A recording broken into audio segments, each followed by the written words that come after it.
Lukas 7 ayat 1-10. Yesus menyembuhkan hamba seorang perwira di Kopernaum. Setelah Yesus selesai berbicara di depan orang banyak, masuklah ia ke Kopernaum. Di situ ada seorang perwira yang mempunyai seorang hamba yang sangat dihargainya.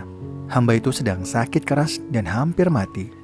Ketika perwira itu mendengar tentang Yesus, ia menyuruh beberapa orang tua-tua Yahudi kepadanya untuk meminta supaya ia datang dan menyembuhkan hambanya. Mereka datang kepada Yesus dan dengan sangat mereka meminta pertolongannya. Katanya, "Ia layak engkau tolong, sebab ia mengasihi bangsa kita dan dialah yang membangun rumah ibadat untuk kami." Lalu Yesus pergi bersama-sama dengan mereka.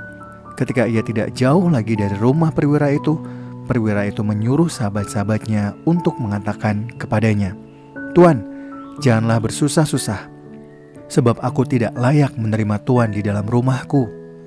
Sebab itu aku juga menganggap diriku tidak layak untuk datang kepadamu. Tetapi katakanlah saja sepatah kata, maka hambaku itu akan sembuh. Sebab aku sendiri seorang bawahan, dan di bawahku ada pula prajurit. Jika aku berkata kepada salah seorang prajurit itu, 'Pergi,' maka ia pergi. Dan kepada seorang lagi, 'Datang,' maka ia datang. Ataupun kepada hambaku, 'Kerjakanlah ini,' maka ia mengerjakannya." Mendengar perkataan itu, Yesus heran akan dia.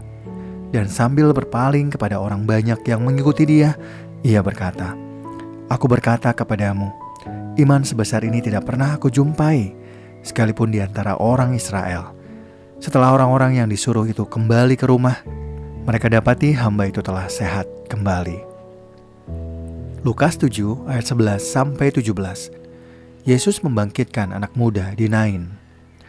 Segera setelah itu, Yesus pergi ke suatu kota yang bernama Nain.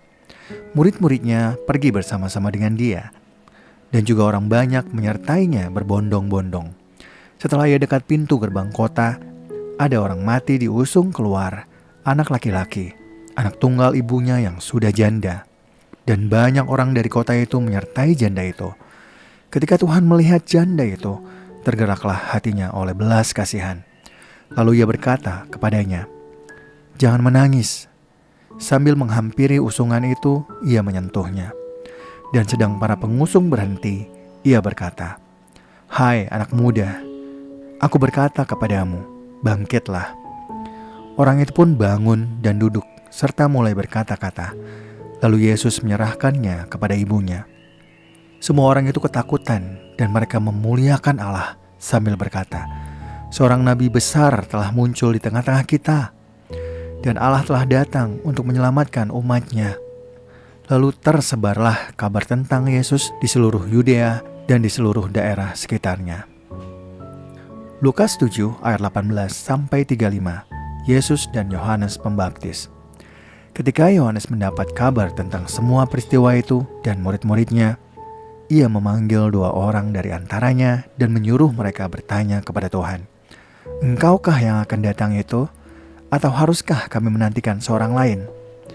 Ketika kedua orang itu sampai kepada Yesus, mereka berkata, "Yohanes Pembaptis menyuruh kami bertanya kepadamu, engkaukah yang akan datang itu? Atau haruskah kami menantikan seorang lain?" Pada saat itu, Yesus menyembuhkan banyak orang dari segala penyakit dan penderitaan dan dari roh-roh jahat. Dan ia mengaruniakan penglihatan kepada banyak orang buta. Lalu Yesus menjawab mereka, "Pergilah dan katakanlah kepada Yohanes apa yang kamu lihat dan kamu dengar. Orang buta melihat, orang lumpuh berjalan, orang kusta menjadi sembuh, orang tuli mendengar, orang mati dibangkitkan, dan kepada orang miskin diberitakan kabar baik. Berbahagialah orang yang tidak menolak aku." Setelah utusan Yohanes itu pergi, mulailah Yesus berbicara kepada orang banyak itu tentang Yohanes. "Untuk apakah kamu pergi ke padang gurun? Melihat buluh yang digoyangkan anginkah? Atau untuk apakah kamu pergi? Melihat orang yang berpakaian haluskah? Orang yang berpakaian indah dan hidup mewah, tempatnya di istana raja. Jadi untuk apakah kamu pergi? Melihat seorang nabikah? Benar, dan aku berkata kepadamu, bahkan lebih daripada nabi. Karena tentang dia ada tertulis, 'Lihatlah, Aku menyuruh utusanku mendahului engkau. Ia akan mempersiapkan jalanmu di hadapanmu. Aku berkata kepadamu, di antara mereka yang dilahirkan oleh perempuan, tidak ada seorang pun yang lebih besar daripada Yohanes. Namun yang terkecil dalam kerajaan Allah lebih besar daripada dia.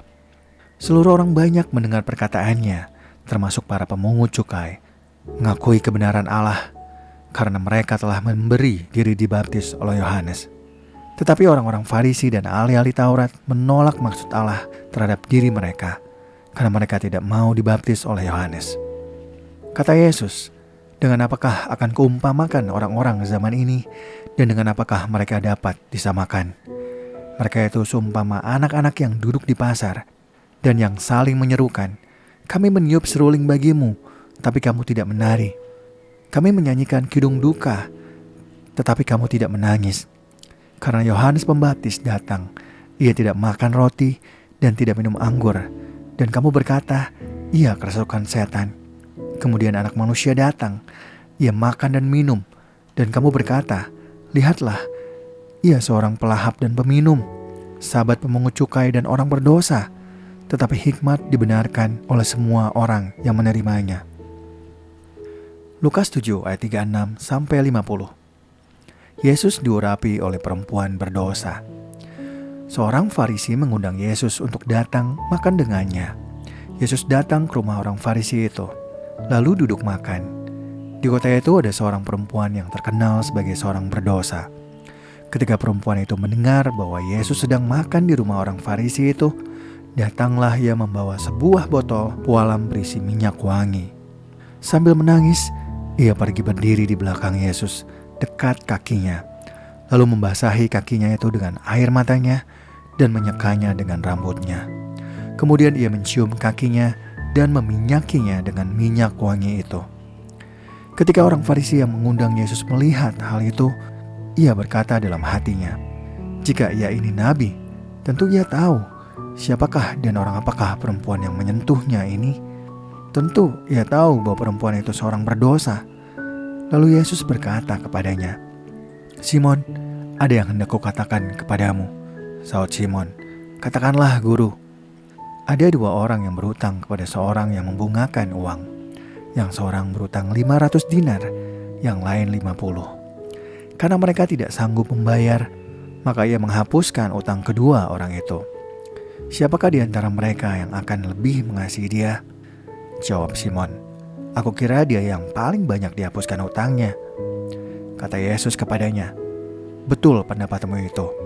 Sambil berpaling kepada perempuan itu, ia berkata kepada Simon, engkau lihat perempuan ini. Aku masuk ke rumahmu, namun engkau tidak memberikan aku air untuk membasuh kakiku. Tetapi dia membasahi kakiku dengan air mata dan menyekanya dengan rambutnya.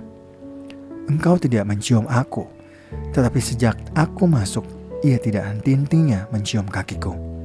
Engkau tidak meminyaki kepalaku dengan minyak, tetapi dia meminyaki kakiku dengan minyak wangi. Karena itu aku berkata kepadamu, dosanya yang banyak itu telah diampuni, sebab ia telah banyak mengasihi. Tetapi orang yang sedikit diampuni, sedikit juga ia mengasihi. Lalu ia berkata kepada perempuan itu, dosamu telah diampuni. Orang-orang yang duduk makan bersama dia berpikir dalam hati mereka, siapakah ia ini sehingga ia dapat mengampuni dosa-dosa? Tetapi Yesus berkata kepada perempuan itu, imanmu telah menyelamatkan engkau. Pergilah dengan damai.